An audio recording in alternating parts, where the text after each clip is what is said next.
ప్రియులారా, బాగున్నారా? దేవుని వాక్యాన్ని క్రమంగా చదువుచున్నారా? ప్రార్థించుచున్నారా? నేటి ధ్యాన వాక్యము కీర్తన గ్రంథం 37వ అధ్యాయము 24వ వచనం. యెహోవా అతని చెయ్యి పట్టుకొని ఉన్నాడు గనుక అతడు నేలను పడినను లేవలేక యుండుడు. దైవజనుడైనటువంటి దావీదు ఈ కీర్తనలో నీతిమంతులను గురించి ఎక్కువగా ఆయన మాట్లాడుతూ ఉన్నాడు. దేవుడు ఆశీర్వదింపబడిన వారు, దైవనీతిని అనుసరించే వారిని గురించి ఆయన అనేక మాటలను చెబుతూ, దేవుని చేత ఆశీర్వాదం పొందిన వారు భూమిని స్వతంత్రించుకుంటారని పై మాటలలో ఆయన చెబుతూ, కింద దేవుడు ఆశీర్వదించబడినటువంటి వారికి ఆయనే వారి నడత దేవుని చేత స్థిరపరచబడుతుంది అని చెప్పాడు. దేవుని చేయి పట్టుకొని వారు నడుస్తున్నారు గనుక వాళ్ళు కింద పడిన లేవలేక ఉండరు అని అంటున్నారు. దేవునితో నడిచే అనుభవం కలిగిన వారిని గురించి ఈ మాట మనం చూస్తూ ఉన్నాం. అనుదినము మనము ప్రభుతో నడవడము చాలా అవసరమైనటువంటిది. మీరు వాకింగ్కి వెళ్ళేటువంటి వారిని చూడండి. స్నేహితులు ఇద్దరు కలిసి వాక్ చేస్తూ ఉంటారు.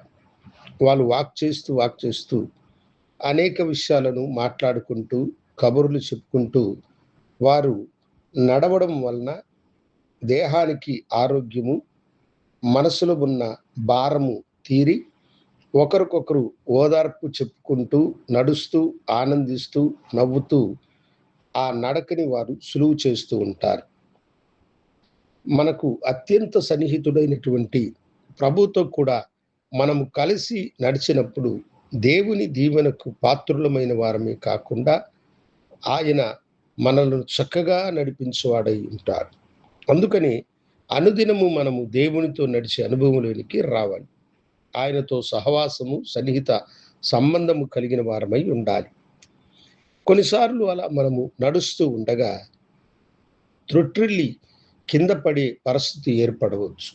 కానీ మన ప్రభువు మనకు సమీపంగా ఉంటాడు గనుక ఆయన ఏం చేస్తాడంట, మన చెయ్యి పట్టుకొని ఉన్నాడు గనుక మనం కింద పడిన మనలను ఆయన పైకి లేవనెత్తును. అపాయము కలుగకుండా దేవుని హస్తము నిన్ను కాపాడి నిన్ను ఆదరించినటువంటిదిగా ఉంటుంది. కనుక దేవుని బిడ్డలారా, ప్రభువుతో మనము నడిచినప్పుడు అపాయము మన దరికి సమీపించదు.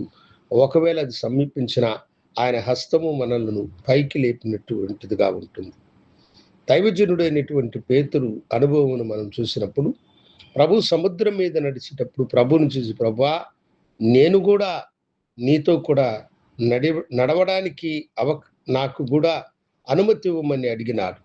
ప్రభు సరే రమ్మన్నాడు. అతడు నీటి మీద నడుస్తూ ఉండగా ఆశ్చర్యకరంగా భూమి మీద నడిచినట్లుగా ఒక మానవుడు దేవునితో సమానంగా నడిచినాడు.